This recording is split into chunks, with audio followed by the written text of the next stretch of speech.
চট্টগ্রামের সীতাকুণ্ডে অস্বাস্থ্যকর পরিবেশে নকল আইসক্রিম উৎপাদনের অভিযোগে একটি অবৈধ কারখানায় অভিযান চালিয়ে 25,000 টাকা জরিমানা করেছে ভ্রাম্যমাণ আদালত। সীতাকুণ্ড প্রতিনিধি মোহাম্মদ রমিজ আলী জানান, মঙ্গলবার সকালে গোপন সংবাদের ভিত্তিতে চট্টগ্রাম বিভাগীয় বিএসটিআই অফিস ও সীতাকুণ্ড উপজেলা প্রশাসনের যৌথ অভিযানের নেতৃত্ব দেন উপজেলা সহকারী কমিশনার ও এক্সিকিউটিভ ম্যাজিস্ট্রেট মোহাম্মদ আব্দুল্লাহ আল মামুন। অভিযানের খবর পেয়ে কারখানার মালিক পালিয়ে যায়। বিএসটিআই সূত্রে জানা গেছে, প্রতিষ্ঠানটি দীর্ঘদিন ধরে বিএসটিআই মানসনদ ছাড়াই অস্বাস্থ্যকর ও নোংরা পরিবেশে বিভিন্ন ব্র্যান্ডের নকল আইসক্রিম উৎপাদন, সংরক্ষণ ও বিক্রি করে আসছিল। অভিযানকালে প্রায় 100 কার্টুন কাপ ও বার আইসক্রিম এবং 200 প্যাকেট আইস তলি জব্দ করে জনসম্মুখে ধ্বংস করা হয়। বিএসটিআই আইন 2018 অনুযায়ী প্রতিষ্ঠানটিকে 25,000 টাকা জরিমানা করা হয়েছে।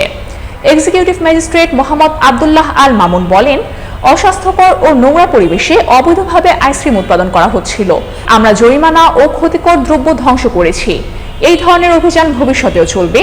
অভিযানে উপস্থিত ছিলেন বিএসটিআই চট্টগ্রাম বিভাগের সহকারী পরিচালক রিগান বৈদ, ফিল্ড অফিসার প্রকৌশলী মোহাম্মদ মাহফুজুর রহমান, পরিদর্শক প্রকৌশলী সজীব চৌধুরী সহ আইনশৃঙ্খলা বাহিনীর সদস্যরা।